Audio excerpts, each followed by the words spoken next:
removing that single player mode and going to multiplayer mode, realizing that there's value and growth in the community and who you're connecting with. And for the first time ever, I've really like connected with other artists and musicians.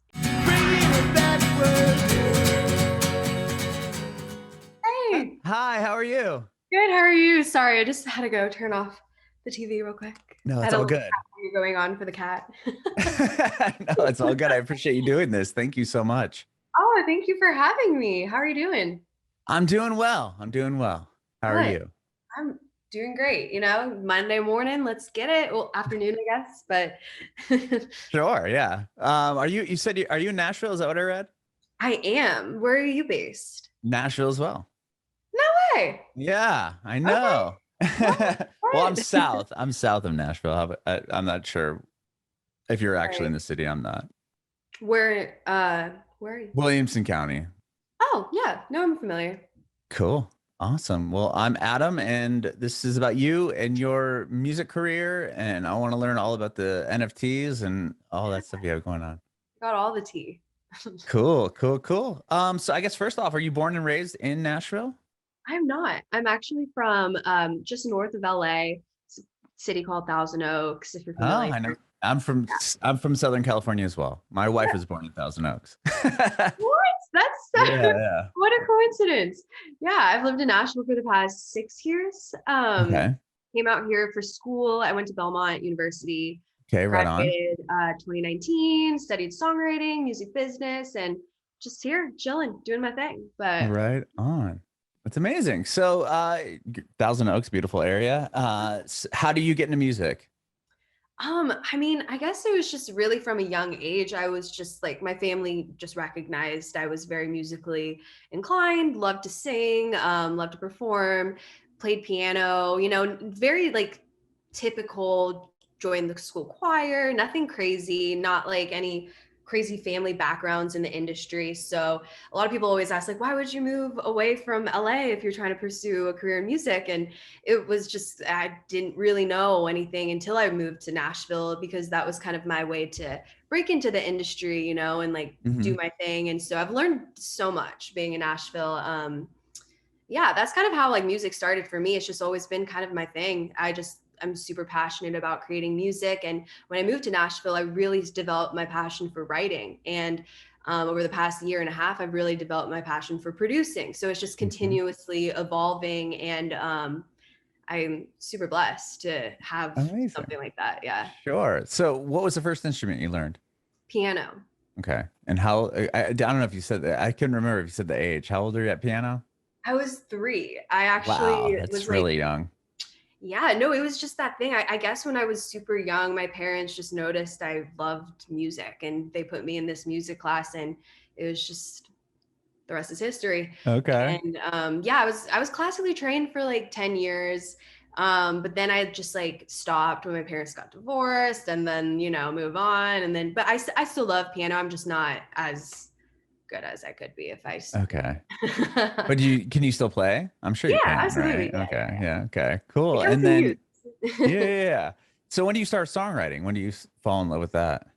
I actually wrote my first song when I was 6 years old. It's super cheesy, Wow. but it didn't even realize I was really doing that. I was just outside with my dad, and he would just like mess around on the guitar. And we wrote a song called Happy Family Forever.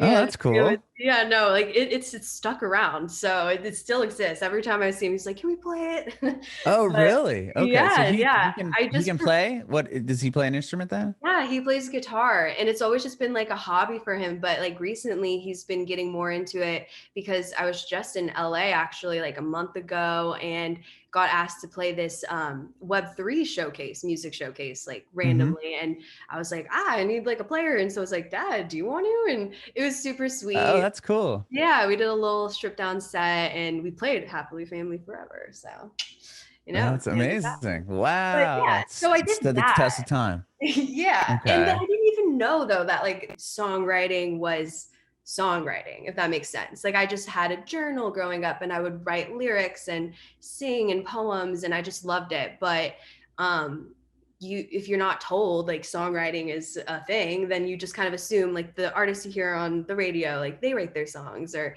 you don't Right. really think about it. And yeah. And so then when it came to like, oh, what am I going to do for college? I saw Belmont offered the songwriting program, and that really interested me. And I was like, what a cool way to approach the industry instead of just being like, I'm a singer, you know? Hmm. And that's really how it developed. I had to like write a couple songs to get into the songwriting program. I moved to Nashville, and just the rest is history. Just kept Okay. writing and meeting up with people and collaborating, and just learning, I guess, like my way, like paving my sound through the years of just like writing and having fun. Before you got into to Belmont, were you writing and showing people your songs? Like, how did you know that you were good at it? Like, I mean, how'd you get confidence? I would write I guess like my family would just like be like, oh yeah, like you should be like, you would be a great songwriter. And I'd be like, oh, okay, like sure. Which is hilarious because when I listened to the song that I submitted to get into Belmont, I'm like, oh my God. Oh, But like, really? but not like that bad, but you know what I mean? It's just like you see the improvement, which is a good thing. But I think that songwriting is something that is like you can't really teach it. It's innately Hmm. like within you. It's more of peeling back the layers and discovering your voice and how you can really tell a story, Hmm. through words, through music. And I think it's super fun just to begin with. Like I could write songs all day long and be happy. But yeah. Were you like writing and performing out in Thousand Oaks at all, or was it something you kind of kept to yourself? I mean, everyone in my community knew I was like a singer. I would do the talent shows. I was like in choir, and I had like the confidence to like audition for the solo or like put myself out Hmm. there kind of a thing. Like I think it was just how I was raised. But songwriting wise, didn't like realistically looking back, didn't show anyone any of the songs Oh, I was wow. writing. And then you submitted two to go to college. You said you didn't like, at Hmm. least you have Yeah. one of them you didn't like. Yeah. And I what mean, was that process like? Did you just recorded it at your house? Did you pay somebody, like, did you go in the studio and then you send them to them? And then how did that work? so this was my first studio experience, actually. I had a friend who had a mom who, duh, had a mom, who had a friend who was this retired musician, lived out in Ojai, Oh, California, on sure. Mick Fleetwood's property, actually, which No is way. so That's crazy. crazy. That is crazy. Yeah, and I'm like, A all lot of right, cool. musicians live out in Ohio. Yeah, I don't blame them. It's chill. Yeah, exactly right. But I went over there and paid him to do these two demos, and it was my first experience, and I'll never forget it. I remember like having a full day in the studio, did not go to the bathroom once, did not eat, didn't think about it, having like the time of my life. And I'm like, this is exactly where I'm supposed to be. And so moving to Nashville and then being immersed into that kind of world, it just feels like home, you know? Hmm. Hmm. So you get to Belmont and then you're just taking classes on songwriting, building that, and Yeah. going to sessions and going to like the writers rounds and stuff like that. Are you doing any of that? Yeah, I did a couple writers rounds. It was primarily more like the country singer songwriter artists that were going out doing the writers rounds.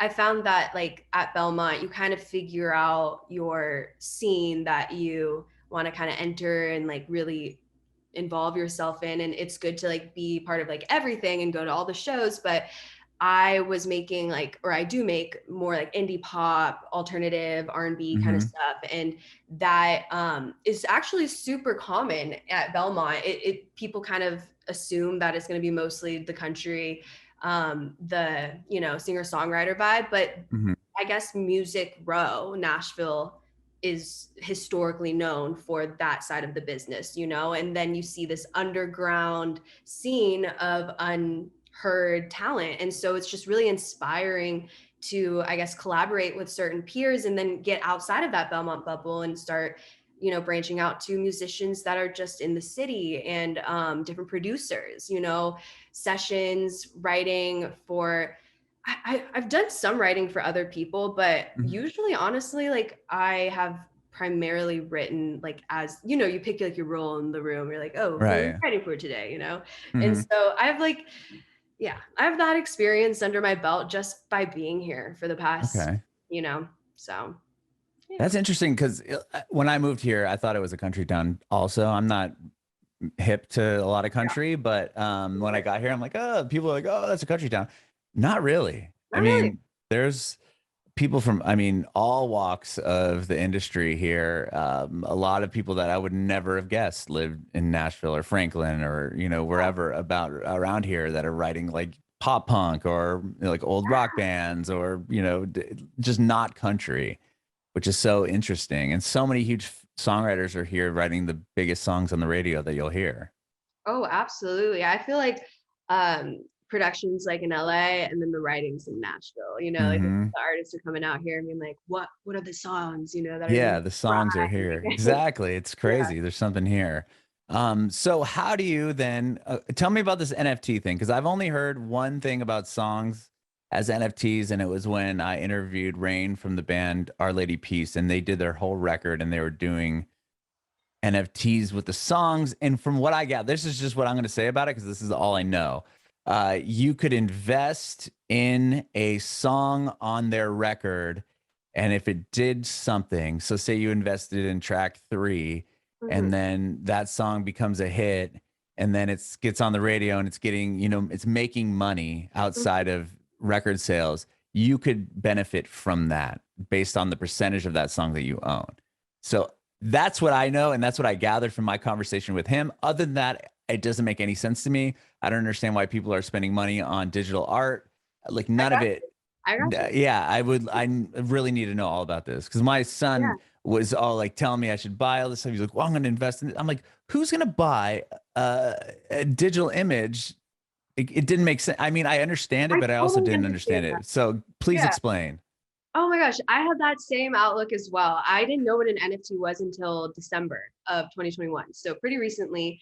Okay. And I was just like annoyed that I kept seeing stuff about it and not knowing what it was. So I just looked it Mm-hmm. up, started to learn, and then so when I first looked up like NFTs, I was learning about the PFP projects, like the JPEGs and like the Mm-hmm. animation cartoons. So Right. Right. okay, like what?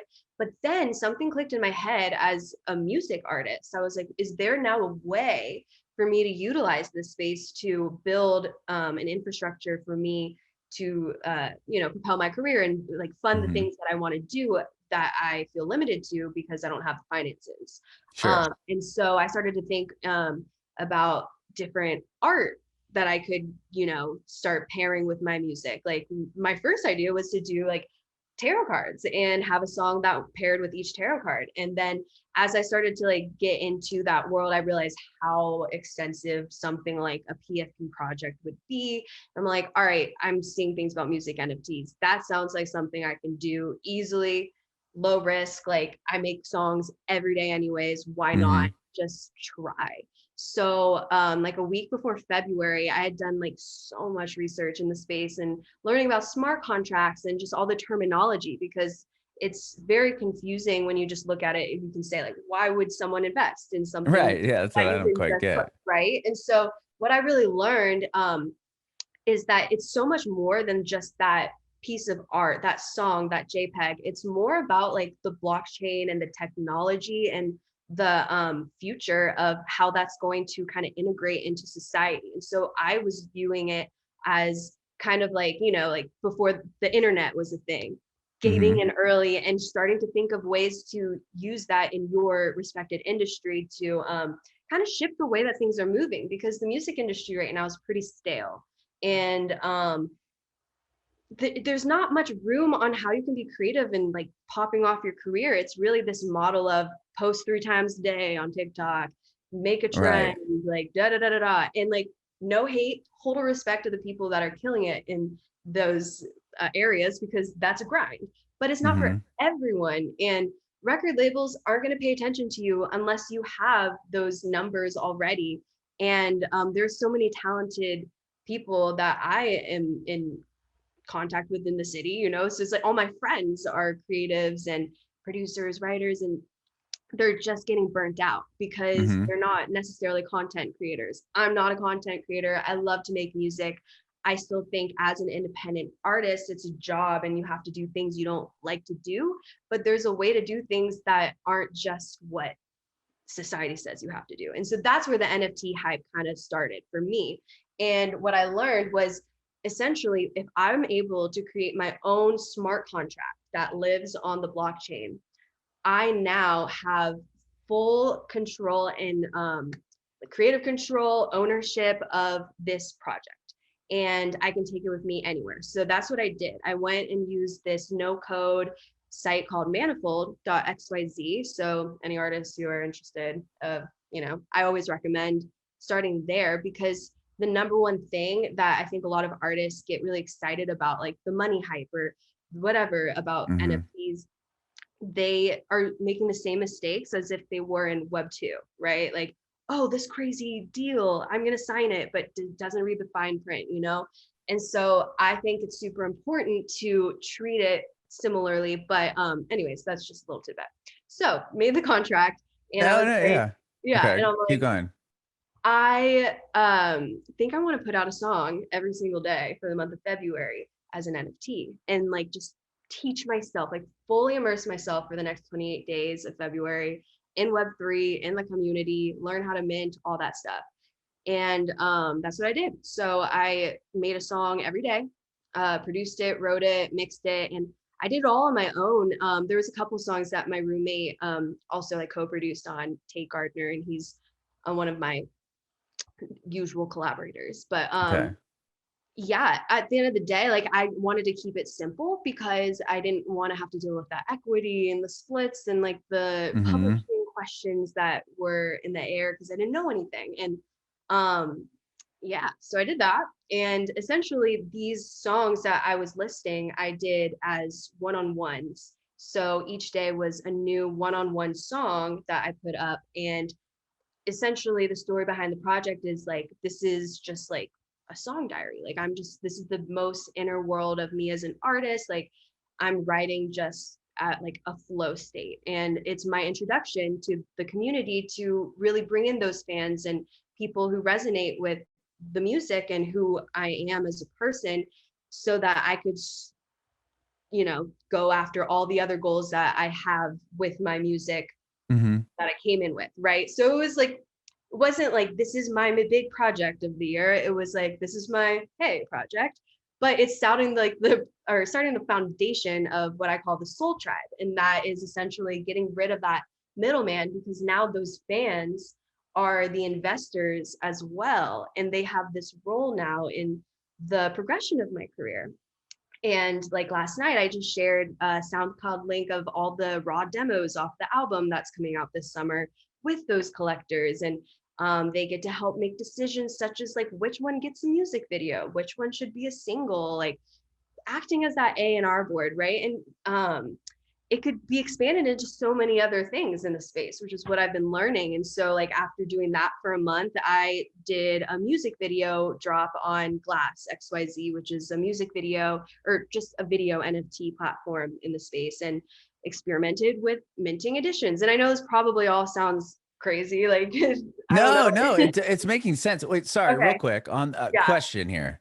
Yeah. So, what did you say about this? So, there's different platform because I'm like totally don't have a clue.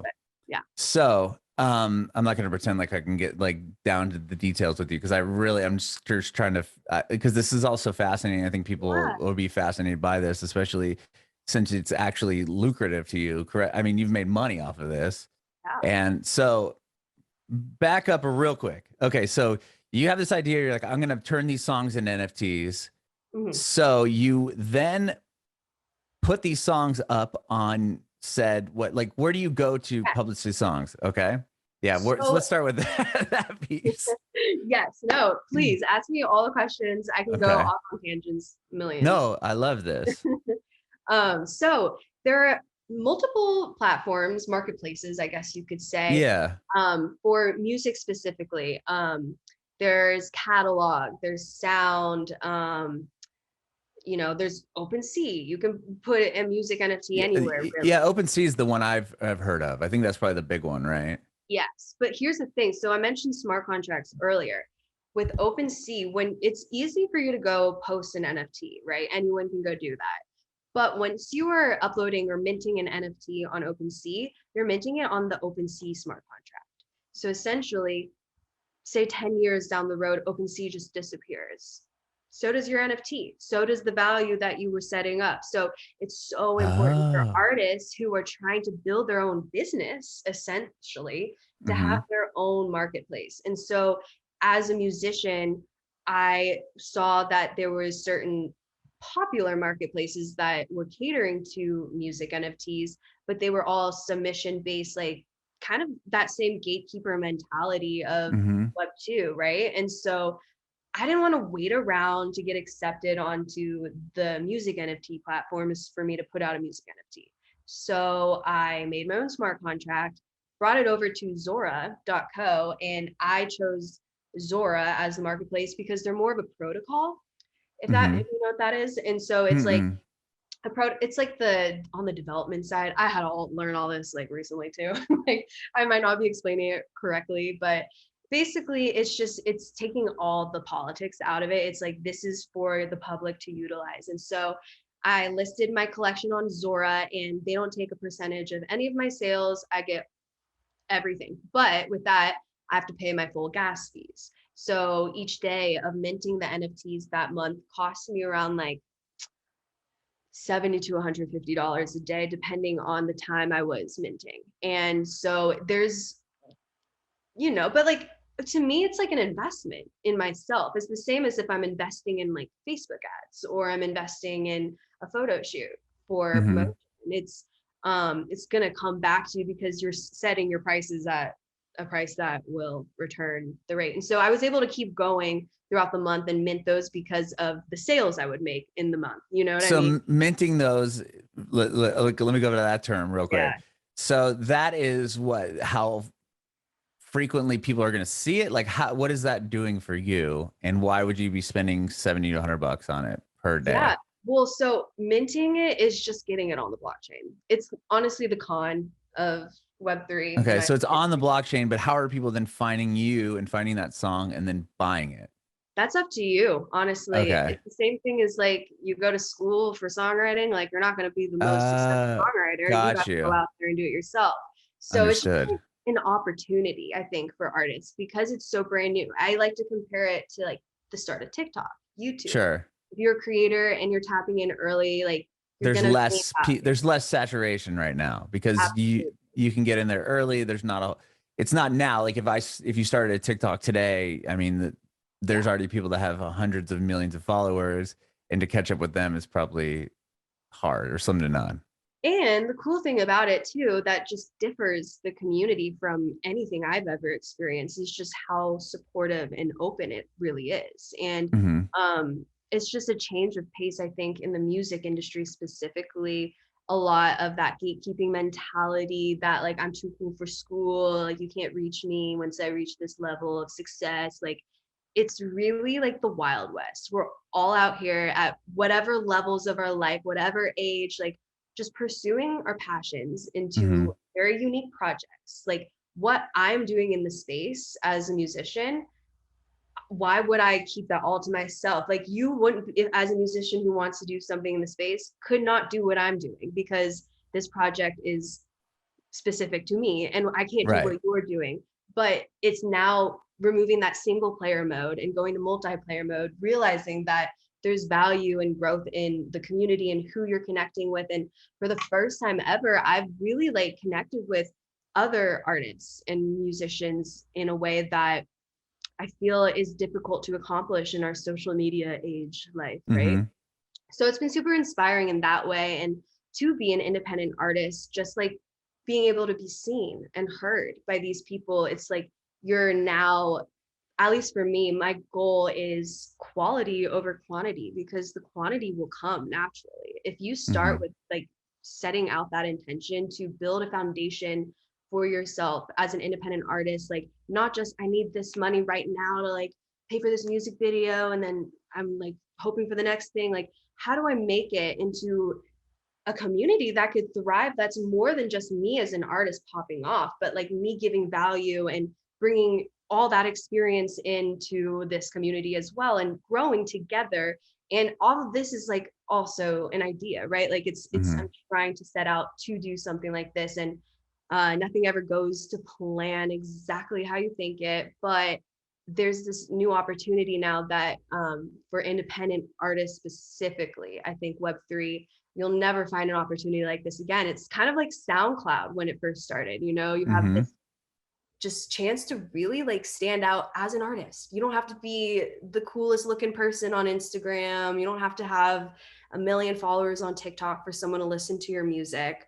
You just have to be a good person, have a good story, have a good intention behind Mhm. what you're doing, and the rest just kind of attracts to you. And it's a grind for sure because it's like nonstop Web3s, but Mhm. you get used to it just like any other kind of work, I guess. I don't. Sure. No, sure. Yeah. Like, but so then people are what? They're not, because they're just what, buying a percentage of the songs that you're Oh, putting out. Like, yeah. so how Okay. does, So, if somebody's going to invest money in you, like, what is their yeah. like? There, it's not like a Patreon. Like, they're not Yeah. just paying you to like have Well, access to your content, are they? it could be. So here's the thing. When you're selling a song as an NFT, you're not selling away the rights. You're selling it as a vinyl collectible. Think of it like a vinyl piece. Like, I love the Rolling Stones and I got this exclusive like box set, like Got something it. like that, but on the digital side. So Hmm. now it's like, how do you entice people to buy it if you're a nobody, right? Like, oh, like buy my like exclusive NFT. Like, if they're not already listening to you as an artist, now you build utility. And so what you were saying earlier about that, once you buy this NFT, now you get a percentage of the royalty cuts, or Hmm. it could be anything. It could be that, or it could be as small as just like, now you're a part of like this private Discord channel, and now you get access to like exclusive merch drops, or Gotcha. yeah, it's sky's the limit. You can really No, that get makes sense. creative. Okay. But as Mm-hmm. an independent artist, you just have to keep pushing yourself and pushing like what you're Really, doing to get people in interested. yeah, Wow, that's a lot. But I mean, a it's lot. cool. It's definitely a new space, right? You're not Yeah, in like an oversaturated area. And there obviously are yeah, people going there to like discover. Are people discovering new artists through this as well? absolutely, I mean, absolutely. obviously. Uh-huh. And I just expect it to really continue to grow. I feel like every single day since I've entered the space, I am meeting someone new that is of value to me, or I'm value to them in some way. And then it connects in some way. And it's just crazy because now you're connecting with people all around the world. It's like this Mhm. global industry of creatives and innovators. Like, if you think about it, music meets tech, it's like a revolution. Things Right. could really start shifting in a positive way. And so now, because we're in this early stage of figuring things out, like, what is this? What does it mean? Where is it going to go? I think it's really important for people involved in this space to be involved and like really learn about what's going on and be like that pioneer to lead it in the right direction. Because just like anything, anyone can come in and take over and do what they want to do. But right Hmm. now, I see such a strong morale that I've just never seen before, that goes beyond business, goes beyond the money. It's about raising like the collective consciousness and being a better society and doing what you love to do and not like slaving away at a 9 to 5. And um it's really dope. Like, I'm seeing people in like their later years of life quitting their jobs finally and making art, doing woodwork. Like, you find your niche and then you Hmm. find a community and it works, and you can really take it to whatever level you want. And some people just want to be Web3 artists and make some money and live their life. Me, I want to use Web3, utilize the tools to propel and build my career as a music artist in Web 2 too, you know? So it's now finding a way to build my own personal model of connecting with these investors and collectors, and building that fan base that is more of like an intimate relationship than Hmm. just you know, putting all my energy into outputting the singles, outputting the TikToks, and getting all the followers. Because how many of those people are actually buying your merch? How many of those people are going to your shows? You can't Right. track it. But now with the blockchain, you can track it. Like every wallet address, like, you know, who, say I have a tour and I sell NFTs as my tickets. Now I know who every single person that came to my um, show. I have their wallet address. I can send them free shit. I could do cool things for my community. You know, it's like the more it grows, the more I can give back. And That's that's really crazy. the message. Yeah, I mean that what you're doing makes so much more sense to me than like the actual imagery NFTs because when it comes to that, like my son was like, these monkeys are really popping up, and I'm like, okay, so you're gonna buy this monkey, and the person selling it to you is like a known seller on the blockchain or whatever. So their stuff is like on the main page, and then you're gonna buy it, and you're gonna own one. And you're gonna be sitting back here with a billion people in front of you. Why is if you spent $100 on this image, who's going to go find you owning it back here to pay for it? That's a good The, question. Yeah. No, and I don't know how that works. No, it doesn't make any sense to me. it doesn't make that much sense to me either. That's why I kind of strayed away from the PFP idea when I first started learning about it. And I was like, this is a little too complicated. Like, it feels like really exciting right now, but I don't know how long lasting that model is. But for music, I'm just like all in. I'm super bullish, as they say. Yeah, I You know? mean, this is great. This is yeah, because like I said, with the images, I'm like, well, okay, I can buy an image off somebody that's a known seller for $100, and then now I want to try to sell it for $120, but no one's gonna find it because I don't have any like presence in the market. And a lot of that is like just luck too. And that's just what the market kind of is. It's, if you're a really big crypto whale, I think you're very tapped into everything and you probably Right. know more. But if you're just like us, who are just trying to like flip Figure it an out. NFT and try something Yeah. out, like, it really is confusing. And so that's where a lot of hesitation comes in, because there's no guidebook and it's a risk. It's all like, yeah. Yeah. To me, that I mean, from what how he was explaining it to me, it just seems like I'm like, there's no yeah. To me, it was like that's just you might as well take $100 and just burn it because the I don't know likelihood of selling something or becoming some rare thing that nobody else cares about. Anyway, that's just my Exactly. tangent on that. But then if you think of it from a music standpoint, say someone buys one of my NFTs right now, right? One of my from my marathon, the Mhm. one-on-ones, those like literally will be nowhere else except for right there, like for the rest Right. of my, like, I will be doing music and releasing all that, but that was a specific special project. So then Sure. And they it's like, something they can listen to and there's some physicality to it in a sense that they can hear the song and have ownership of the song. Where if it's just an image, like I guess you could post it on your Twitter or something. I mean, I don't know. but with this, it's like long-term value. Think about it, if like Drake was starting out, right, and put out an NFT, and then 5 years later he's blowing up. It's Drake. And you were one of the holders of him when you first found him. Now it's like Uh, really cool for that fan and collector, because they're like, wow, I was a curator. I found this guy, and now I can flip this NFT 5 years later and make a shit ton of money. yeah, And yeah. so Because now it's your like I can investors are sell this winning. exclusive song But that you has literally made it happen for Drake to even be Drake, because you invested for him in his early career to even interesting. blow up, right? So it's like that also is like, you, it's a trust thing. It's like you just kind of make those decisions on your own. Like, you can't Mhm. really like convince someone like this is worth this much right now. Like, it's just up to you as the buyer. If that Yeah. resonate with it, then like, holy shit, like that's cool. Or like a guitar, right? You buy a guitar in the 70s, hold on to it, and you can sell it for tenfold. Like, that's how Right. I'm viewing my movement in the space. Really, it's like, Hmm. this is me as an independent artist. Let's build a community, and let's like make all these dreams come to life. Like, let's do the videos, let's do the documentary, let's do the short film. Now we have the resources to do that. And being in Nashville, being in the music industry and learning, I know what that means. Like, when it comes to the marketing and that side, I just never had the resources or the ability. And so now I see an opportunity to kind of build that from the ground up. And now I'm just like, I hope this can inspire other artists to realize that they have more control over their careers than they think.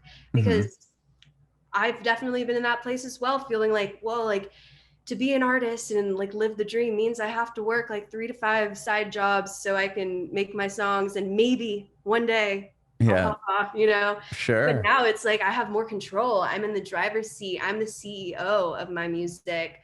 No one's giving me that green light but myself, and the people that believe in what I'm trying to do authentically will be the ones a part of that versus the middlemen who don't have any part in the process taking a huge pie of what you are doing. So I love that. I love that. Well, that's what you're doing is so cool. And I'm this, I know like in 5 years, I'm going to come back. Somebody will find this and be like, oh my gosh, like she knew what she was doing. That's why she's a millionaire or billionaire, whatever. and so So, all my collectors, you know, right, all follow right. me as well. That's so rad. Well, I appreciate your time today. This has been so Yes. cool. Like, Oh my thank you, God. Jordyn.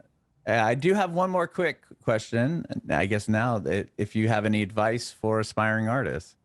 Yeah. I mean, my advice is like, just put it out. Like, just try. Like, I feel like even in the Web3 space, I've been having this thought in like conversation over the past week, actually, with people who just have so many opinions on how people move and how people decide to go about their careers. Like, as long as you're intentional behind what your vision is and what you want to put out in the world, like, no one can tell you otherwise. Let it speak for itself.